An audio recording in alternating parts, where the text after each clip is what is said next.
everybody. My name is Junior. I am the host of Reformed GGA, and today I'm basically an introductory video for AK/AKM guns chambered in 7.62x39. The reason why I'm doing this is because over the past 12 months or so, ammo prices have risen like astronomically, and about the only centerfire rifle cartridge that is semi-affordable right now is 7.62x39. And because of that, there's lots of people that this year have bought 7.62x39 guns, the chief representative of which is some kind of AK or AKM type platform. So with that in mind, that there's a lot of people that are new to the platform, and there's also a good number of people that have bought guns over the past 12 months that had never bought guns before. There's just a lot of brand new gun users out there. And so I thought I'd kind of sort of kill two birds with one stone with doing a very brief overview of the AK/AKM platform. And I'm going to talk about how some things to think about when setting it up, how it should be set up, what it should have on it, basic care and maintenance of the gun, especially how to get into the gun and how to take it apart and disassemble it for cleaning and stuff like that. And then we're also going to talk about the condition that it needs to be in for home defense use. And that's why a lot of new gun owners have gotten into the market this year, is because they're concerned about self-defense. And I think most people recognize that a gun that is this big is not going to be great for everyday out and about carry, but for a home defense gun, this will be adequate. And I think a lot of people have bought the gun with that in mind. So without further ado, let's go ahead and talk about some things to put on your AK if you don't already have them on yours, depending on how yours came. There's three things that I would recommend that everyone who has an AK or AKM platform gets, and those are: one, an enhanced safety. It's called enhanced because it has this little ledge on it that allows me to use my index finger to operate. So my trigger finger, I can reach up and grab the safety, pull it down, and then I'm ready to fire. That is a great advantage to have if you're going to use the gun self-defensively, so that you can very quickly get the gun into action. We'll talk about that a little bit more when we talk about the condition that the gun needs to be in for self-defense purposes. But as far as upgrades, first thing I would recommend that you get is an enhanced safety. The price on these will vary a little bit. Some places sell them for as low as 25 bucks. There's a few places that sell them for 40 bucks. Some places that sell them for like 80 bucks. Just depends on where you go. There are a number of places online that you can get them. Krebs Custom, I know, sells them. The AK Operator Union store, I know at least in the past, has sold these enhanced safeties. That's actually where I got this specific one. Palmetto State Armory from time to time will have enhanced safeties, but a lot of times their stuff is out of stock just because they have a very hard time keeping up with the demand for their product. But online, you can look for an enhanced AK safety, and it will bring up something like this, and it is definitely worth the investment. It makes operating the gun in a useful way much quicker and easier. Okay. Next upgrade that I would suggest for anyone who has an AK or AKM is some kind of close range optic. Yes, AKs do come with open sights, rear and front most of the time, and they are adequate to the task, but the close range sighting systems are usually a lot easier to use. There are four basic kinds that are usually sufficient. Those are red dots, holographic sights, low power prism optics, which is what this one is, and then there's also what are called low power variable optics. Those will all work provided they have an illuminated reticle with a battery life of at least 20,000 hours. And the reason why I recommend that is so that you can use the optic in relatively low light conditions. If it has its own illumination, it'll be fairly easy to pick up. I'll just go ahead and show you what that looks like. You can see inside the optic there, that kind of red semicircle, that's the reticle, that's your aiming point. And you'll notice that it is very bright, very easy to pick up. I'll be able to use that in pretty much any lighting conditions that are possible. And if I have something with a really long battery life of at least 20,000 hours, that means I can let the thing go all year without turning it off, and it will always be at the ready. Okay, typically a year has like 8,700 some odd hours or something like that, depending on if it's leap year or not, etc., etc. But 8,700 to 8,800 hours, something like that. And normally you want something that is going to last for, has an advertised battery life that's at least double what you want it to be.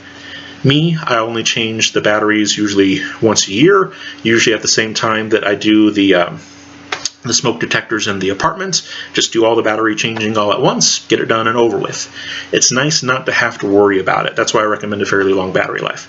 So, enhanced safety that you can operate with your trigger finger, an optic that has an illuminated long-lasting reticle so that you can use it in low light situations, and then last but not least, some kind of a weapons light. This one is very easily detachable, not all of them are. This one is an Olight PL Pro Valkyrie, and this thing is insanely bright. Let me show you guys. The great advantage of something that is as bright as this is that you can effectively blind someone who is trying to do harm to you. Not that it will necessarily cause permanent damage, but you'll prevent them from seeing anything that is behind this light when it is on. Okay, it's going to at the very least stun that person, and at the same time it allows you to positively ID this person. So the person that is sneaking into your home, is this your drunk neighbor who thinks that it's their house? Is it your teenage kid that snuck out of the house and is now trying to sneak back in? Or is this a serious, credible threat to your life? Having a light that allows you to see what's going on is very helpful. I'll just go ahead and shine it at the back there, and you can see it puts a lot of light out very quickly, overpoweringly so. And that's exactly what it's designed to do. Okay, so these are great things to have. Different weapons lights will of course have different price tags. Something like this will usually cost you somewhere between $100 and $150. And by the way, this is rechargeable.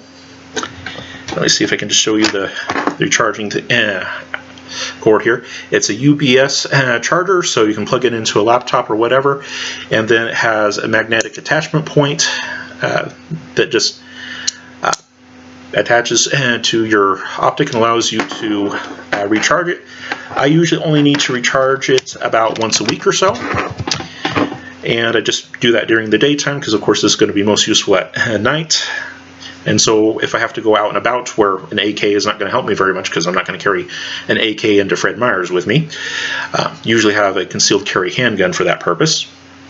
I'll just leave this thing home charging during the day, and then when I get back home, this thing will usually be charged up. It usually doesn't take very long, usually somewhere like between 45 minutes and 2 hours, depending on how much I've run it down.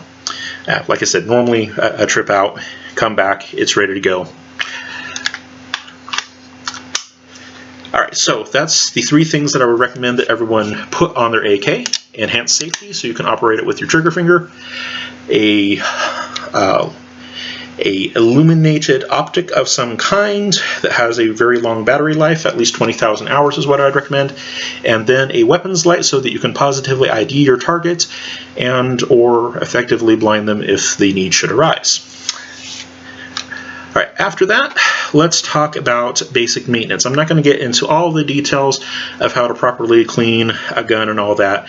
There are videos that are out there that do that, but one thing that everybody sometimes needs, at least from time to time, needs a little bit of help with is how do you get the silly thing apart? Now, different AKs are going to be a little bit different, but this will give you some of the basic ideas. If you have one like mine that has a side-mounted optic, so that side mount, you're going to need to take that off first, and usually they have some kind of a lever that comes up or out. So just move the lever, and then the optic slides off. So that'll be the first thing to do. Some guns will have a cheek riser on the stock. This gun normally has a cheek riser on the stock, but it comes off. And if you're going to get into the gun, it's usually easier to work with it off. So I take off the optic, take off the cheek riser, and this one's pretty simple. This one's just a snap on. So that's what it looks like when it's on. Just pull up on it, comes off, no big deal. Then on the back of the gun, there's going to be a button. Go ahead and press in on that gun while press in on that button while pulling up on the top cover. So press in, pull up. Top cover will come back and out. Set that to the side for when you're ready to clean. I'm going to go ahead and take the safety off. Go ahead and push on that button again, and then pull out the recoil spring assembly. And then I'm going to go ahead and grab the charging handle, pull it back as well. Out will come the bolt carrier and the bolt. And the bolt is pretty easy to take out. It just rotates and comes out. You'll notice there's a little notch and a little lug that fits into that notch. And that's how the bolt fits into the bolt carrier. After you have the bolt carrier, you can use it as kind of a cheat way to pull up on the gas tube lever. That's what this little lever is right here. A lot of times you can get it with your finger, like I just did, but some people have a really hard time with that, and some guns, they're just really super tight.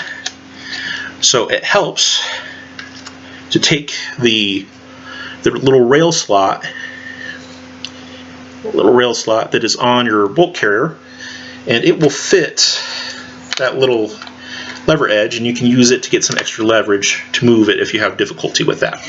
Like I said, a lot of times you can move it with your finger and it's not going to be a problem at all, but for some people it is. So, and then move that lever to basically the upright position, and then wiggle off the gas tube.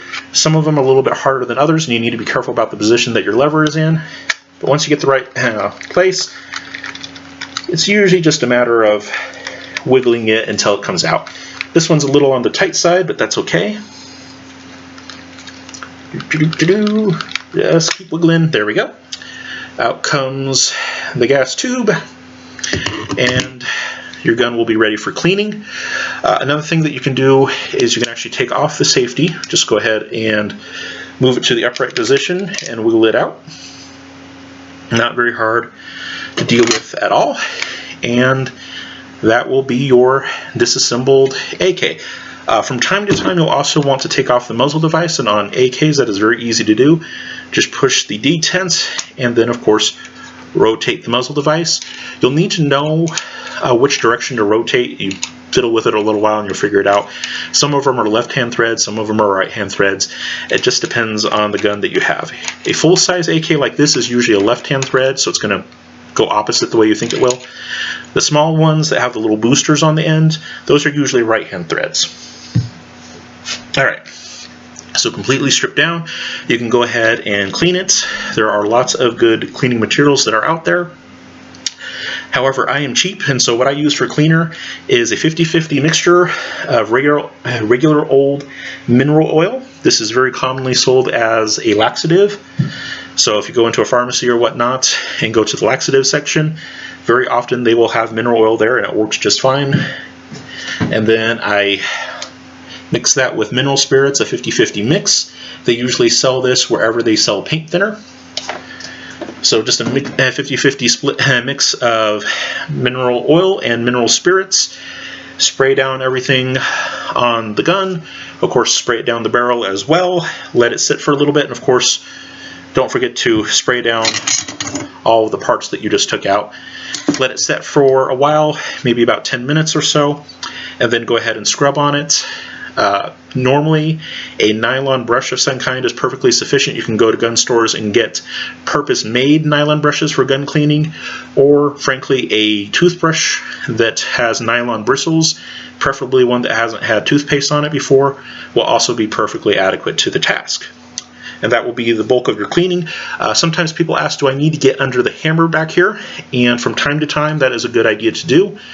However, when you clean under the hammer, you want to make sure that it doesn't slap forward and hit this little cross pin. Because if it hits that little cross pin, it's going to dent it, damage it, and it's going to pull the parts of the receiver together, and then things won't fit properly anymore. So you don't want to do that. So instead, you'll want to push down on the hammer while pulling the trigger, and then slowly allow it to come up, and then you'll be able to get underneath the hammer and clean inside there. And then once you're done cleaning in there, then you can just go ahead and push the hammer back down, and the trigger assembly will catch it and pull it down until it basically kind of snaps or clicks into place. You should be able to feel it and hear it, and that will be good. And then you will need some special tools for cleaning the barrel itself. The most basic tool, of course, is going to be some kind of cleaning rod. This one is aluminum. I usually don't recommend aluminum rods, but if you're only using it occasionally, it's not going to be too big of a deal. But the main reason why I recommend that you have a cleaning rod is so that you can use what is called a chamber brush. You'll notice that this brush has small bristles up front and very large bristles in the back.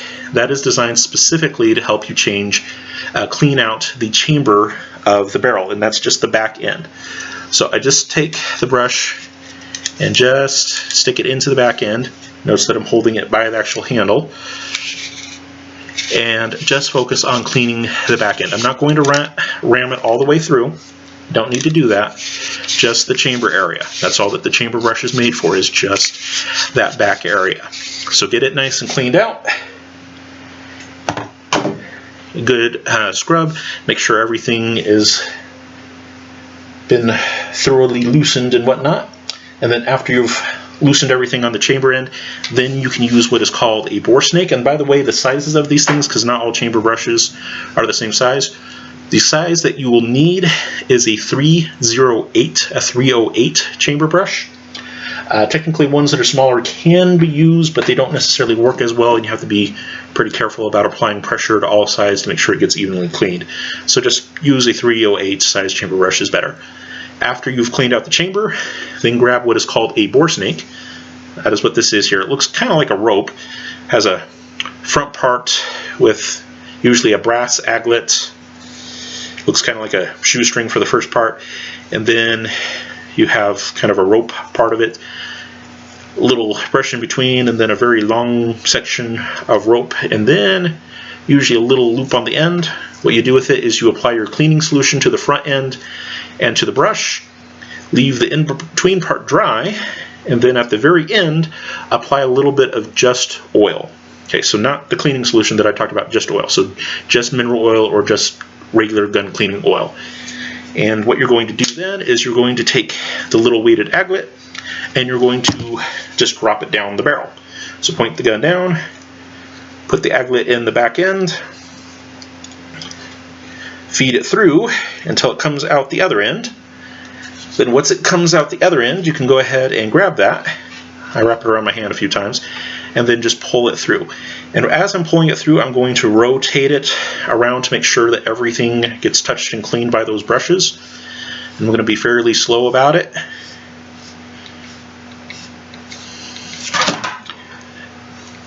Just keep pulling and pulling and pulling, and you might need to adjust where your hand is. And keep wiggling it around so that it gets everything until it finally comes out. Do that 2 or 3 times, and your gun should be sufficiently clean. It's not a bad idea to check the barrel, but because the barrel sits inside of the receiver on AKs, it's really hard to check it from this end. So that means you're going to wind up looking down the barrel. It should go without saying, but in this day and age, it needs to be said. If you're going to look down the barrel of a gun, make double, triple, quadruple sure that the gun is not loaded. Okay, just saying. Okay, but once you confirm that the gun is indeed unloaded, and double check, and triple check, and quadruple check that the gun really is unloaded, then you can look down the barrel and make sure that all the surfaces in there are nice and bright and shiny. It doesn't look like it has a bunch of little flecks in there. Everything's nice and bright and shiny. You can clearly see the grooves, and once you do that, it is almost sufficiently clean. The reason why I say almost is because that chamber is going to need to be dried out. So you just put a bunch of cleaner there, you just scrubbed it with the chamber brush. After you scrub it, after you pull the bore snake through, then you're going to need to mop it up. So you're going to need a chamber mop. And again, 308 size is the size you're looking for. You can use smaller ones, but you're going to have to be a lot more methodical about how you use them. So go ahead and put your chamber mop on your cleaning rod, and you're just going to focus on that back end of the barrel, making sure that that mop picks up everything that is left in the chamber. Any residual carbon, any residual cleaner, any residual oil. You're just mopping it up, trying to get it as dry and clean as you possibly can. Then go ahead and wipe down the gun with a dry cloth, or one that has maybe just a little bit of gun oil on it. Dry everything up nice and good, and then you can go ahead and reassemble the gun, which you're going to do in basically the opposite order that you took it apart. So one of the last things I took off was the muzzle device. This one is a brake. There are different muzzle devices you can get. There's flash hiders, muzzle brakes, compensators, all kinds of different things. This one is a brake. And this one, of course, has left-hand thread, so I'm turning it the opposite way that I normally would. Keep turning it until the detent catches it. Then you're going to go ahead and press down on that detent and continue to turn it until you can't turn it anymore with your fingers. And then you're going to back off from that until you hear it click.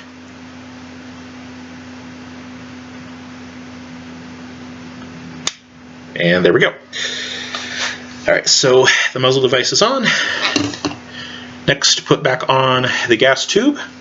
You'll want to make sure that your gas lever is in the right position for that.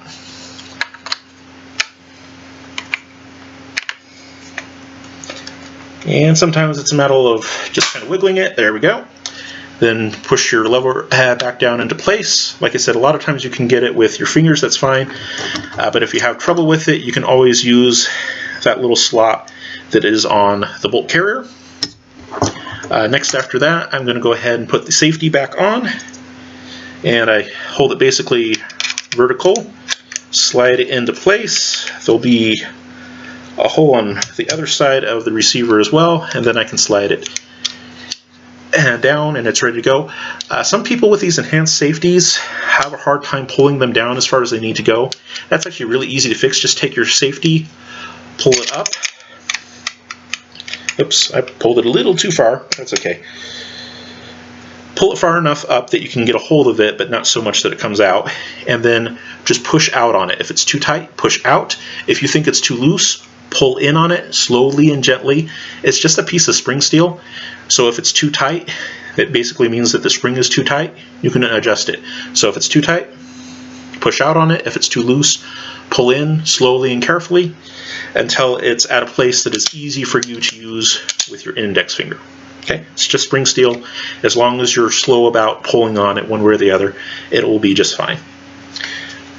All right, next we will put back in the bolts and bolt carrier. Okay, so there's a little hole in there that the bolt goes into, and there's going to be a little slot that the bolt lug will fit into. Whoops. Didn't get it. My bad.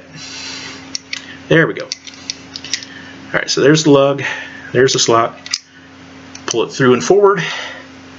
Now, it is a good idea to lubricate the base of the bolt, the thin part. Make sure that that is well lubed up, because that's going to move back and forth in there. And then also put some extra lubrication in the slots on the sides of the bolt carrier, because those are going to be sliding back and forth in the gun. So make sure that that is taken care of. So once you have a little bit of extra lube on the bolts and in those slots, then you can go ahead and take the piston, push it into the gas tube until the back end matches up with the back end of the receiver. Get it aligned, push down and forward. Then take the recoil spring. There will be a hole that it fits into on the back of the bolt carrier. Push it in, and then there's a little slot on the back of the receiver here. That little slot that recoil spring is going to slide into. You're good to go on that.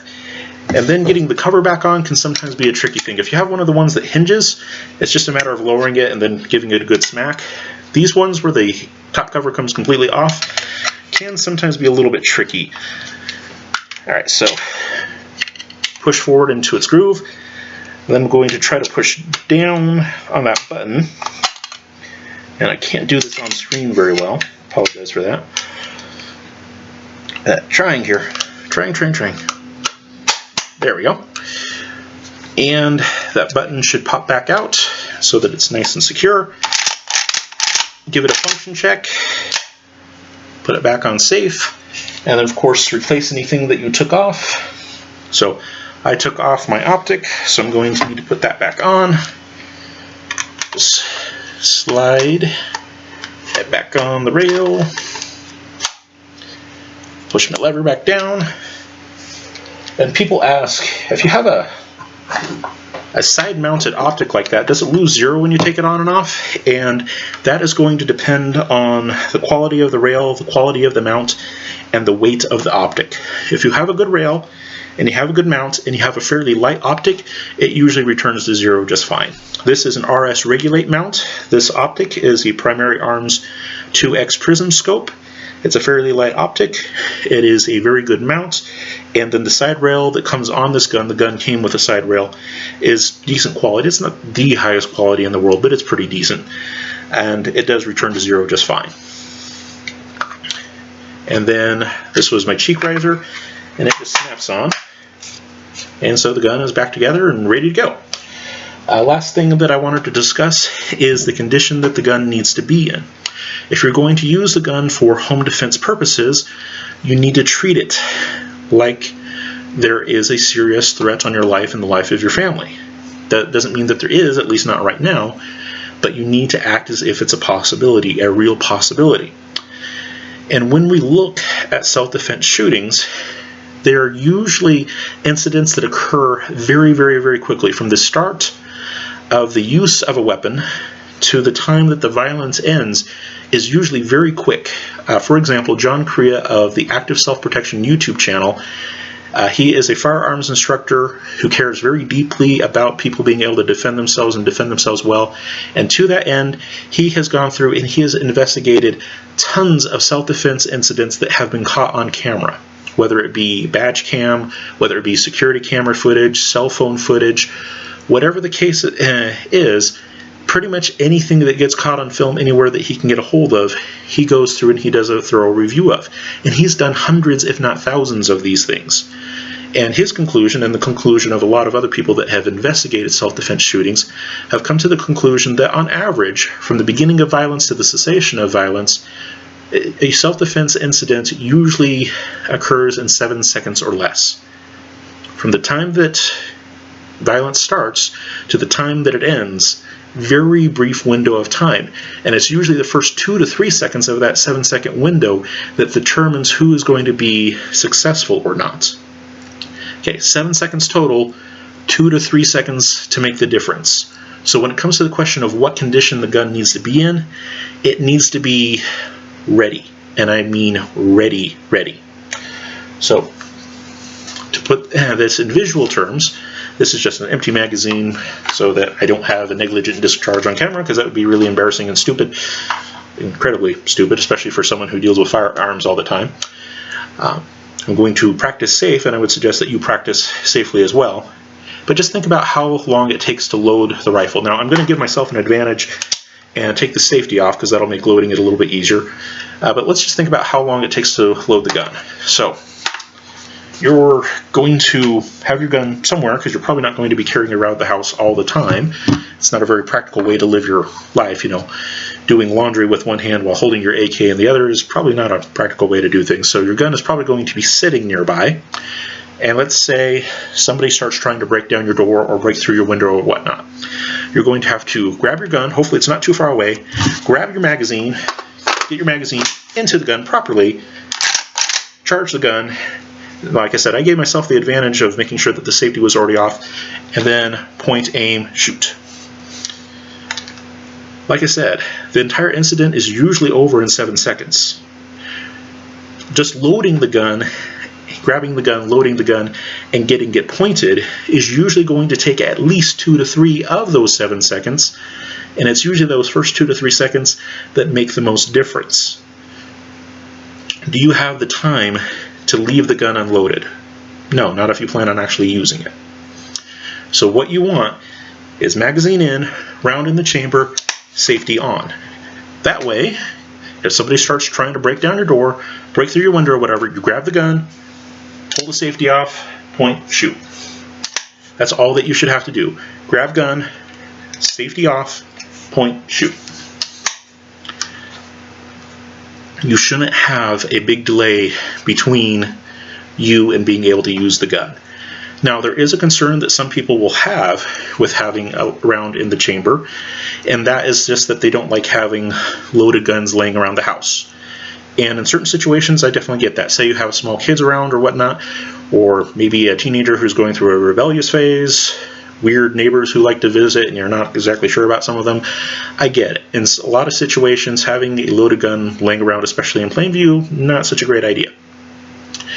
But if you're someone who doesn't have a whole lot of people living in the house, or only people that you can trust, or if you do have people visit from time to time, they usually tell you in advance so you can, put the gun away or whatever, switch out to, a concealed carry or something like that. If you can have a loaded gun nearby, by all means, please do it. Like I said, statistically, and there's lots of data to back it up, seriously, just go to the Active Self-Protection YouTube channel and start clicking through videos. Seriously, there's tons of data out there that says that most of the time, self-defensive shootings, from the time that you start shooting to the time that the violence ends, is usually 7 seconds or less. And it's the first 2 to 3 seconds that make the difference. And if you're fumbling with the gun trying to get it loaded, you're at a significant disadvantage, and it's probably not going to turn out well for you. I'm not trying to use scare tactics. That's just the reality. If you're not ready, you're not ready. And if you're not ready, there's not a whole lot of points in even having the gun. Okay, I'm not one of those who say that if you don't always have it loaded and ready, you shouldn't have a gun at all. I'm not saying that. But I am saying that realistically, if it's not ready, you're not ready. Don't do that to yourself. So, magazine in, round in the chamber, safety on. All I should have to do is grab the gun, take the safety off, point and shoot. That's all that I should have to do. Okay, like I said, I understand if you have kids around, whatnot, not a great idea to have a loaded gun laying around. I totally get that. But if you're not in that situation where, other people could have access to the gun that you don't want to, if it's basically just you, or just you and people that you know and trust, wife, husband, whatever, have it loaded, have it ready, so that you can immediately use it. Now, people will have a concern with having a loaded round in the chamber as to possibly damaging the round, especially if they load it and unload it frequently. For myself, for example, whenever I leave the home, I of course unload the gun and I put it in a safe place that's away from prying eyes and away from access to people that shouldn't have access to it. I have lots of lockable things in my apartment for that very reason. If I'm not around, I want to under lock and key, and of course I'm not going to leave a loaded gun laying around outside of my presence. So I unload and reload the gun fairly often. And what will happen with that first round that you load and unload is it will get a little dimple on the back of it, and that's because this has what is called a free floating firing pin. And for the most part, that isn't a big deal, but it does kind of worry some people and weird them out, and the way that you can reduce that, any risk that would be associated with loading and unloading the gun, is by basically manually inserting the first round. So to do that, you would take your loaded magazine, strip off the top round, or just keep the top round separate all the time. Get that first round out in your hand, and for me it's easier if it's in my left hand, and load the gun from the ejection port. Just stick it in there, drop it down, and then allow the charging handle to come about halfway forward before letting it slam home. And that way you don't have as much travel distance on it, and so that firing pin that usually puts a little dimple on the back won't have as much force behind it when it comes forward, and it usually won't leave as big of a mark and won't cause any significant problems. If you load the gun that way for the first round and then just stick the magazine in, put the gun on safe, if you load it that way from the ejection port like that, you really do reduce a lot of wear and tear, and you pretty much completely mitigate the possibility of having a slam fire. A slam fire is when you load that first round under full force, and sometimes that firing pin will get caught forward and it'll actually set off the gun. That doesn't happen very often in the first place, especially with a gun that's in good repair, but it can happen, and it does happen from time to time again. Very, very rare, but in order to mitigate that, loading the gun from the ejection port does solve that. And by the way, when I loaded the gun, I did it with just a spent casing. It's not live ammunition. Oops. Excuse me. So yeah, this is a spent casing. There is no bullets in there. There is no powder in there. It's just a spent casing and a fired primer. So again, I'm being completely safe. And when you practice with a gun, please be safe about it. Loaded ammunition, nowhere to be found. Okay. And if you want to practice, you may want to invest in getting some what are called snap caps. They're basically just dummy rounds. They're basically the same size and shape as live ammunition, but they're usually colored a different color, like red or blue or orange or something like that. And of course, they're not live. They're just little dummy things that you can put in the magazine, cycle through the action just to practice with it. And oops. And it's always good to practice and make sure that everything is ready. Like I said, make sure that you have no live ammunition around. Use dummy rounds if you want to. It's not a huge thing with AKs to have to use dummy rounds. You can usually dry fire them just fine, but some people like to be able to practice running the action and whatnot, and snap caps, dummy rounds are a good way to do that. And just practice raising the gun, and your optics should always be on, raising the gun, turning on the light, taking off the safety, and firing. And we've already checked that this one is empty. I'm going to just make sure again, just to be double safe. But just practicing presenting the rifle is always a good thing to do. So again, aim, light, safety, fire. Charge it, make sure it's ready to go again. Raise, light, safety, fire. Should not be an overly long process. Okay, ready to go. Like I said, you usually only have about 7 seconds total, the first 2 to 3 seconds being the most important. Treat it like your life could depend on it, because it could. Alright, so that is my brief introduction to the equipment that should go on your AKM, the basic takedown and cleaning of your AKM, and the condition that your gun should be in. Magazine in, loaded chamber, safety on. Alright, thank you all very much for your time and attention. For those of you who are in Christ, go with God and be blessed. For those of you who are not, I pray that you would come to know the true Christ of history, the only genuine Savior of mankind. Amen.